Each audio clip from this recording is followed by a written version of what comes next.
I've accumulated some calories in the body, the next thing they say is I need to lose weight or my weight is becoming unbearable. But do you know that the statement is not totally correct? So today on Panorama, we are going to shed more light on this common error with a view to distinguishing between body mass and body weight. The harmful effects of too much calories in the body system will also be discussed. Welcome to Panorama, coming to you live from the Lagos Network Center. I am Jennifer Igwe. The program continues shortly.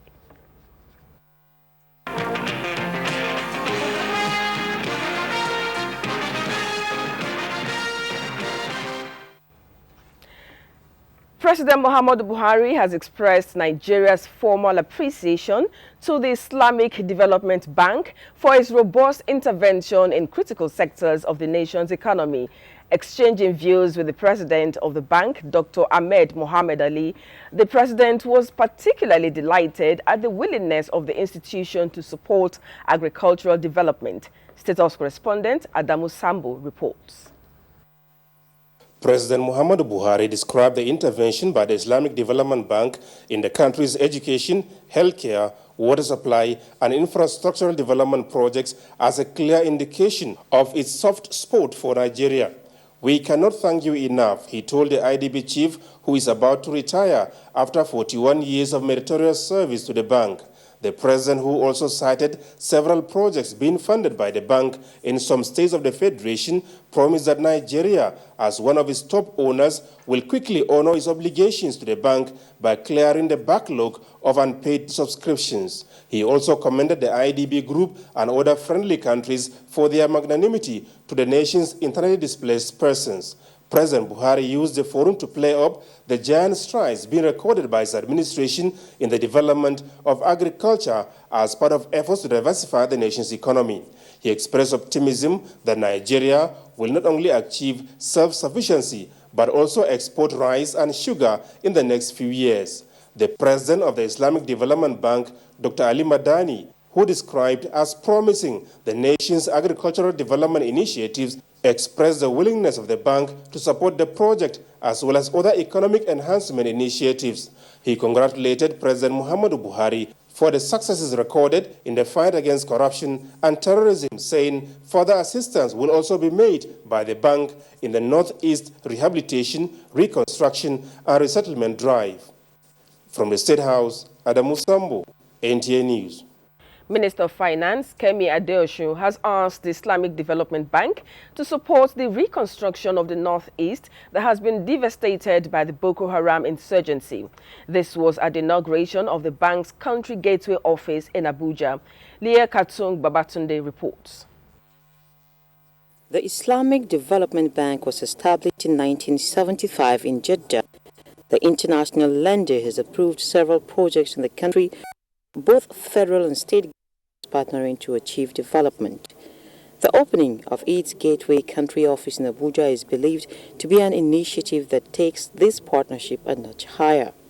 Minister of Finance Kemi Adeosun wants the bank to support the rebuilding of the northeastern part of the country as critical infrastructure and service delivery have been destroyed by the insurgents. This entails addressing aspects of interventions relating to peace building, stability and social cohesion to support critical productive infrastructure and service delivery and provide capacity building and program management support in national, state and local government institutions. President of the IDB Group, Dr. Ahmed Mohamed Ali, assured that the bank will align its development intervention with priorities of the Nigerian government to enhance good governance, tackle poverty and extremism, as well as boost service delivery. Determination will go a long way in fast-tracking the implementation of development programs in Nigeria to benefit the most needy families and young Nigerians facing vulnerability of poverty and extremism. The management of the IDB was earlier at the Ministry of Finance, where they exchanged ideas with officials of the ministry on its parastatals. In Abuja, Leah Katung Babatunde, NTA News.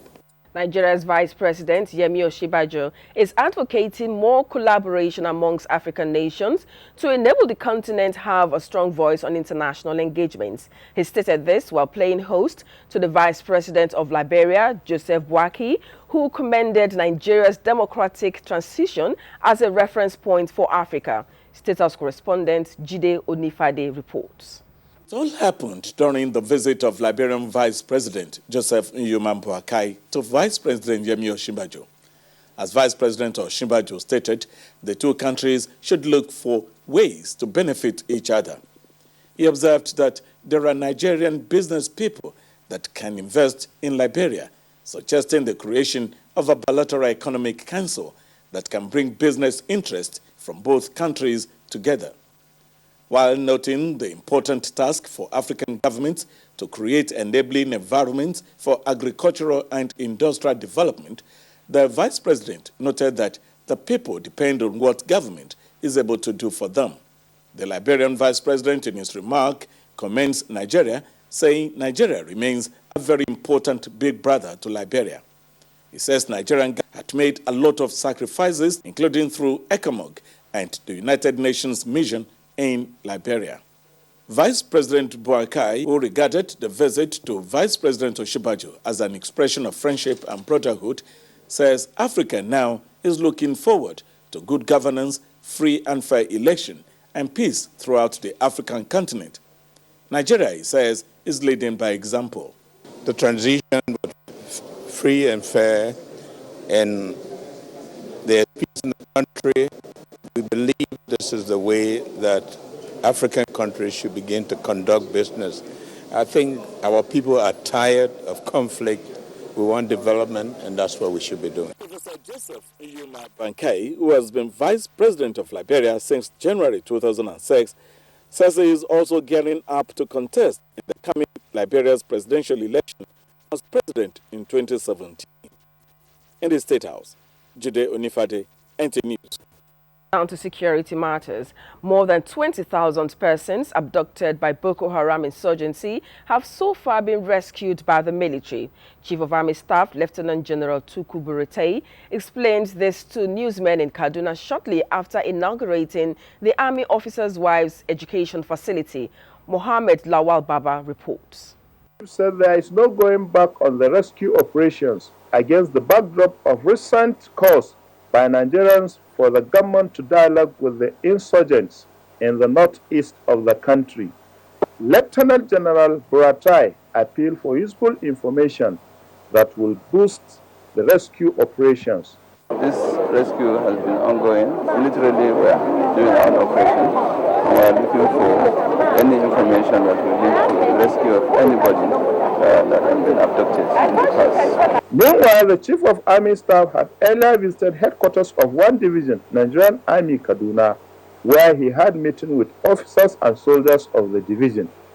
In Kaduna, Muhammad Lawal Baba, NTA News.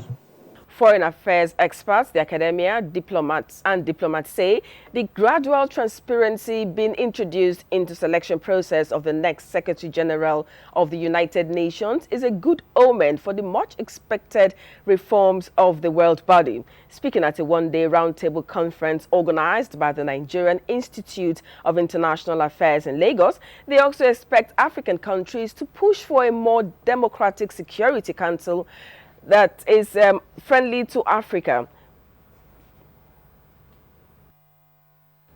Country that is more democratic and support the selection of Africa-friendly Secretary General and sustenance of African developmental agenda. Deji Dowu has the details. Speakers at the roundtable conference of the Nigerian Institute of International Affairs are unanimous in their submissions that the new process of allowing nominated candidates for the post of United Nations Secretary General to defend their nominations and manifestos before the UN General Assembly has promoted more transparency and likely to throw up the best candidate for the job. It is the Security Council that will decide who becomes the Secretary General. Unless the P5 are able to negotiate and come to some consensus on a particular candidate that is very qualified and acceptable to both sides. Speakers are also optimistic that the United Nations is becoming more gender sensitive, considering the interest shown by women for the job. We might be referred to as the weaker sex, but I believe that women are just as capable as the men. Ultimately, it depends on the preferences of the big boys. For the African group at the United Nations, the tax experts say is to throw their weight behind the candidate that is willing to support the African agenda. Some consensus needs to be reached.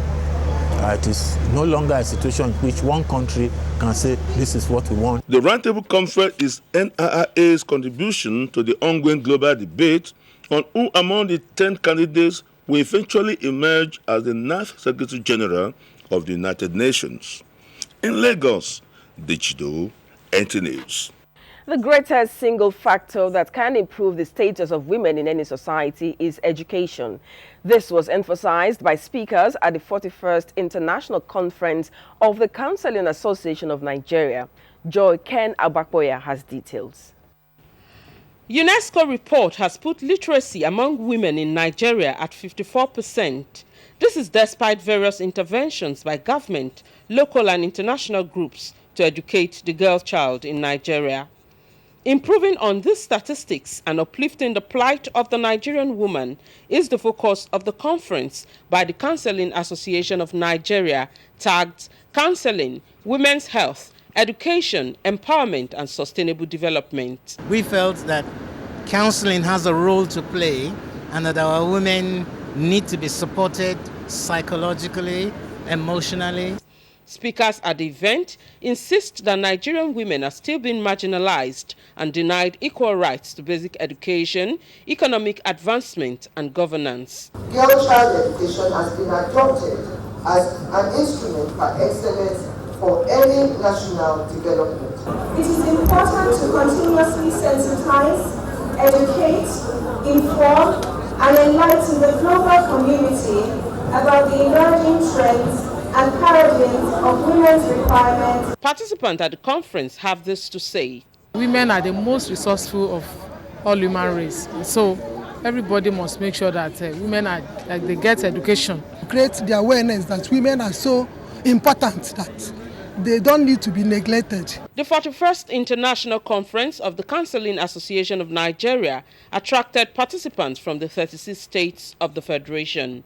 In Lagos, Joy Ken Abakboya, NTN News.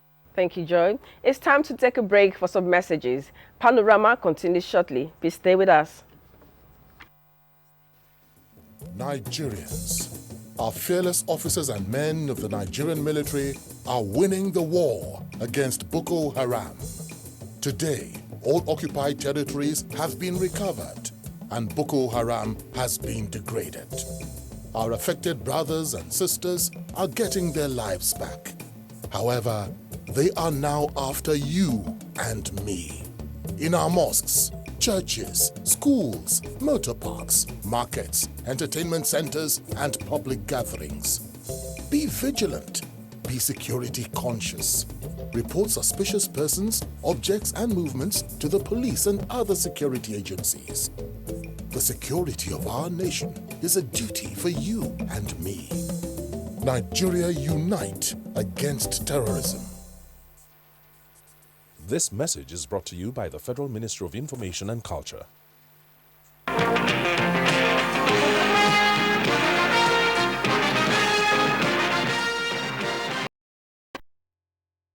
Body weight and body mass I have with me in the studio.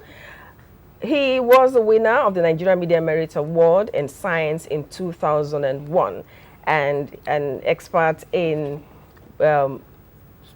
science when it comes to body weight and mass. And I have no other than Stanley Chibuihem in the studios with us today. It's a pleasure welcoming me to your well-esteemed and reputable station. Oh, thank you very much. It's a pleasure. Now, what is the difference between body mass and body weight? Actually, the truth in the matter is that when you want to lose your mass, what makes up your body is your mass and not your weight. So the mass simply is the stuff or the matter that is contained in you, that makes up your body. Let me be practical, your head, your hands, your legs, the totality of yourself is what is called your body mass. Your weight is when that's a gravitational force is acting on you. As you and I are sitting here now, there's a force of gravity acting on you.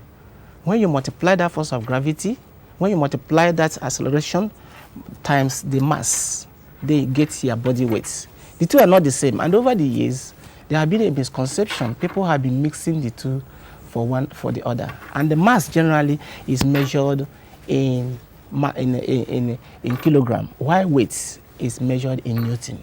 But don't you think there is a reason why medical experts and even nutritionists will tell you to lose weight and not lose mass? Yeah, that has been a misconception, and that is why I'm here to correct it. As I've earlier told you that mass generally is the amount of matter contained in your body, and I've told you your head, your whole body, your leg, all contained together is what is meant by your mass. And in the SI unit, that is the System International Unit for Measuring Mass, adopted internationally by law, is called the kilogram, while the weight is measured in Newton. So for medical experts to be saying they want to get the weight of somebody, you can, mind you, you can get the weight of somebody. I'm not saying you cannot get the weight of someone, but the right thing you want to get in human being is the mass, which is the totality, the matter, the contents of that individual. And to buttress my point for that, that is why we have what is called body mass index. There is nothing called body weight index. Yes, but I'm also thinking that maybe just because of the, like in science, for instance, I know like pawpaw is what we know generally, where it has a botanical name, papaya or so. Okay. Don't you think to make it easier for people to understand, because I know all over the world, even when keep fit experts and medical doctors talk, they say you should lose weight and not lose mass. Yeah, as I've said earlier, it's a misconception. It is a misnomer. And regardless that the world have been making the mistake over the years, mind you, that doesn't make it right. When you study what is called quarks and quantum chromodynamics, you find that today we have what is called the quarks up and the quarks down, which has corrected the misconception people had before that atom is indivisible. Today, quarks and quantum chromodynamics has proved to us that atoms are now divisible. So it's a mistake, it's a misnomer the world have been making. Forget that Nigerian is coming to correct it. For the world to be making the mistake does not make it right. That's what I want people to know. There is no thing like whenever you want to get the amount of matter in your body, what you want to get is your mass, not your weight. When some ladies are fat, you know, the ladies are the people that are usually more figure conscious. They will say, I want to lose my weight, I want to lose my weight. No, what you want to lose is your mass, not your weight. Okay, now that we know the difference, now how harmful is it to have accumulation of unnecessary fat in the body? Yeah, when you have an unnecessary fat in the body, which is the cholesterol, it can lead you to certain heart diseases. And it can make you to be obese. You can become obese, and you know, many men wouldn't like to go for the lady for the on that aspect. Some, I didn't say all. And having a heart disease can cause you one problem or the other. It can as well lead you to having a heart attack or a hypertension and other sicknesses in the body. So it is a factor to ensure that you reduce the cholesterol contents in your food. For example, once you're up to 40 or 50 years, you should minimize the intake of egg, because the cholesterol content in the egg, that's the yellow one called the yolk, should be minimized for anyone that is of age. So eggs are better for youths and the children. So once you are reached 50, 60, you should reduce the cholesterol contents in the egg, which you are always taking. It can lead you to certain arteries problems in the body and other. So essentially, healthy living is essential. Yeah, healthy living is essential because you cannot do anything without healthy living. Without healthy living, the person is totally lost. Mind you, if you have, that is why there's a statement that says that if you have healthy, you are better than somebody that doesn't have healthy, that has millions of naira in the bank account. So that's why we say that health is wealth. Thank you very much for coming to Panorama to educate us on why we should be healthy. It's a pleasure. Thank you very much. Yeah, God bless you. Okay, now moving on, Minister of Information and Culture, Lai Mohammed, says it is time for Africans to explore the platform created by the ongoing digitization in broadcasting to tell the African story in the right perspective. The minister made the remark in Lagos at the launch of a television reality show. Anthony Forson reports. Tagged My Africa Reality Show, the concept is to project the beauty of Africa away from a continent that is perceived as a dark continent. Information and Culture Minister Lai Mohammed pointed out that the world is focused on Africa, and so the reality TV show has come at an appropriate time. Because it promotes other aspects of our economy, it creates jobs, and it educates our people. By the time we are concluding the ongoing digitization of the broadcast industry, we'll have opened up several revenue and marketing pipes for monetization of such shows and a window to the world. The minister also commended the organizers for putting up a creative platform that can contribute to national growth. Chairman of the occasion, Adewale Adeoye, said the project was conceived to reflect Africa not in terms of misery and poverty, but a joyous continent driven by a vibrant culture. In Lagos, Anthony Forson, NTA News. In another development, Information and Culture Minister Lai Mohammed has assured that the federal government is committed to building the creative industry to serve as a huge revenue earner for the country. The minister was speaking at a meeting with resident artists at the National Theatre in Lagos. Anthony Forson again reports. This meeting is not the first between the minister and the resident artists. And at this edition, the minister restated the federal government's determination in ensuring that Nigerian artists get value for their work and, in return, contribute to national growth. We have put creative industry on the center stage. There is no week you will not hear the minister doing something about the creative industry, capacity building for our artists, about scholarship and sponsorship for our artists. The minister, however, enjoined them not to be weighed down on account of the slow pace with which government is running its affairs. He said the damage done to the nation is enormous, hence the federal government's gradual reshaping of things. Leader of the resident artists, Tokwe Babayemi, expressed gratitude over the minister's concern and determination to develop the creative industry. In Lagos, Anthony Forson, NTA News. And to sports, Minister of Youth and Sports Solomon Dalong reflects on Team Nigeria's outing at the 2016 Rio Olympics. Ode Aleshonmu wins Nigeria's Junior Golf Open Championship in Abuja. Ayodeji Makinde has more on Sports Update. Minister of Youth and Sports Development Solomon Dalong has been reflecting upon a number of lessons for Team Nigeria at the just-ended 2016 Rio Olympic Games in Brazil, with a view to restructuring the sector for better results. Dalong shared his thoughts on sports politics and administration as they affect Nigeria and Africa during a chat with correspondent Kenne Imagbodike in Rio de Janeiro. As we go in search of younger prospective athletes, we must also identify potential coaches and potential referees and judges. Curtain fell on the 31st Olympiad early Monday morning with a spectacular cynosure at the closing ceremony inside the Maracanã Stadium. After 16 days of competitions, 27 world records were set in 7 Olympic sports as 11,303 athletes from 206 nations and a refugee team lit up the stage. Japan's Prime Minister Shinzo Abe appeared as computer game character Super Mario as the Olympic flame was extinguished after the flag was handed over to Tokyo as 2020 hosts. The 2016 Junior Golf Open Championship has ended at the IBB International Golf and Country Club, Abuja. However, the high point of the event was the sudden death winners game between Paul Bamikole from Ekiti and Ode Alichenu from Otukpo after both tied at 157 score in 14 to 16 years category. Alichenu, however, won the game after hole 3. Someday I will be a professional then. I will play as a country all over the world. And I will make my people Otukpo proud. 131 golfers from 21 states took part in the two-day championship. With sports updates, Ayodeji, Makinde, NTA News. Sports update ends Panorama from the Lagos Network Center. Many thanks for watching. I am Jennifer Igwe. Good afternoon.